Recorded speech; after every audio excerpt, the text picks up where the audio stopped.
To build an email newsletter workflow in Brevo, head to on.brevo.com right now and sign into your account. I'll wait here while the dashboard loads. Once you're in, you'll open the automations page, create a fresh workflow from scratch, slap in an email trigger, configure exactly when it fires, test that trigger, and activate the whole thing so newsletters go out hands-free. That's the full picture, and I'm going to walk you through each click, share the gotchas that have tripped me up, and show you the settings I always change first so you walk away with a rock-solid automation.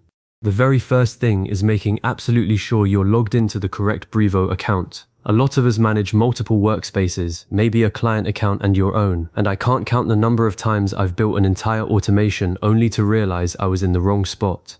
So take a breath, check the account name in the top right corner, and if you need to switch, do it now. If you find value in this kind of direct hands-on walkthrough, a like and a subscribe genuinely help, and let's get this workflow built. From the left sidebar, click Automations.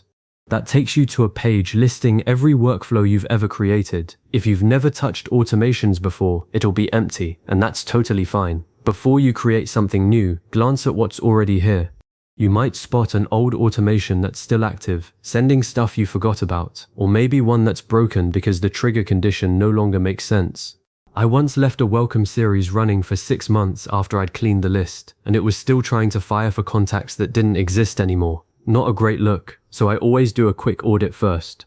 If you see something outdated, you can pause or delete it later, but for now let's create a new one. Click that Create an Automation button. Brevo gives you a few templated options, but I want you to choose Create from Scratch. I never use the templates, and here's why. They come with pre-configured actions and assumptions that rarely match what I need. Starting from scratch means you own every single step.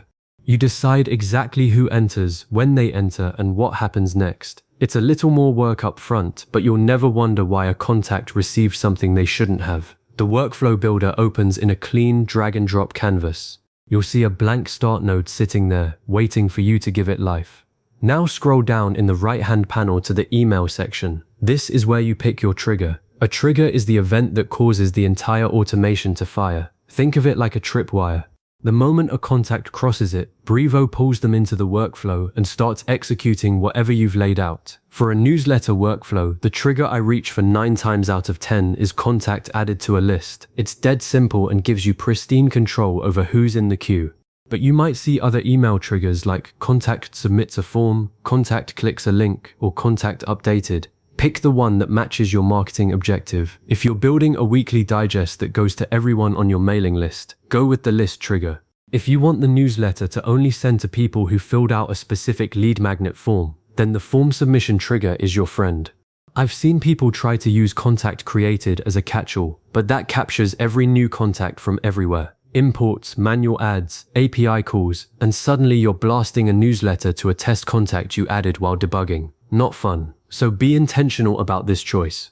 Once you select your trigger, Brevo shows its configuration options. Here's where the details matter. If you chose contact added to a list, you'll need to pick which list. Drop down that menu and select the correct one. I always name my lists with a consistent convention like NL_customers or prospect all, because when you have 20 lists, test and test 1-inch are a nightmare. The same goes for other triggers. You might need to specify a form, a link, or an update attribute. Fill in every required field.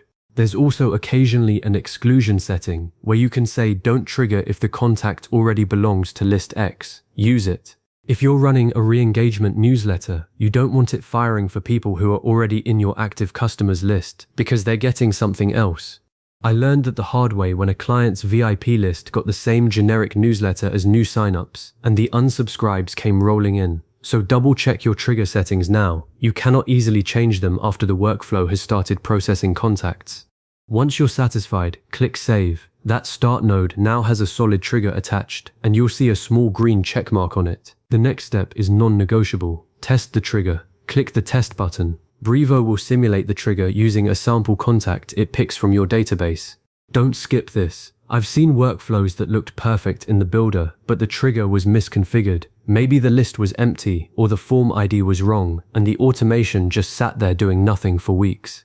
The test will tell you right away whether the triggering conditions can be met. If the test fails, you'll get an error message that usually points you to the problem, like invalid list ID or trigger condition not met. Fix it, save again, and test until it passes.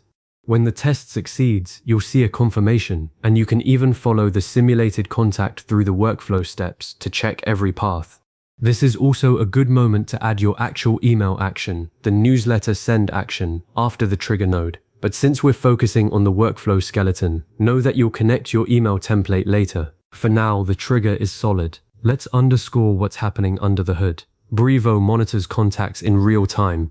The moment a contact's profile changes in a way that matches your trigger, Brevo pulls them into the automation instantly. No delay, no batch processing overnight, unless you add a delay step yourself. That immediacy means your newsletter goes out the moment someone signs up, which is perfect for welcome series or time-sensitive announcements. But it also means that if you accidentally set the trigger too broadly, you could flood your entire database in seconds. That's why the list trigger is the safest starting point, because you control who's on that list. And once the workflow is live, any contact who meets the condition will pass through it exactly once, unless you enable allow contacts to re-enter the workflow, which I leave off 95% of the time to prevent duplicate sends. Testing isn't just about mechanics. It's about verifying the right audience. I always create a test contact with my own email address, add it to the triggers list, and manually force the trigger to fire. Then I watch the activity log to confirm the email actually arrived, the formatting didn't break, and the timestamps are correct. That extra step has saved me from sending broken CSS to thousands of people. Brevo's activity log, which you'll find in the workflow analytics, shows every contact's journey and any errors. Get comfortable with it. Okay, so you've built the trigger, tested it, and you're feeling confident. Now you'll add the rest of your workflow actions, the email node, maybe a delay, maybe conditionals, but the foundation is rock solid. The real power of a newsletter workflow in Brevo is that it never sleeps. Once it's on, it runs automatically, 24/7 as people join your list. You're saving hours every week that you would have spent manually segmenting and blasting. And because the trigger is event-based, the newsletter always goes to the right people at the right moment. No more forgetting to hit send. To wrap this up, you've just created an email newsletter workflow from scratch in Brevo, starting with a properly configured trigger that you've tested and verified. Your next move is to flesh out the workflow with your email template and a delay if you want to space messages out. Then hit that toggle to activate it. I'd also recommend setting a reminder to check your workflow's performance in a week. Look at the open rates, the click rates, and the number of contacts that successfully completed each step. Small tweaks here can dramatically lift engagement over time. And if you ever need to revisit these steps, save this video and come back to it. Thanks for sticking with me, and I'll see you in the next one.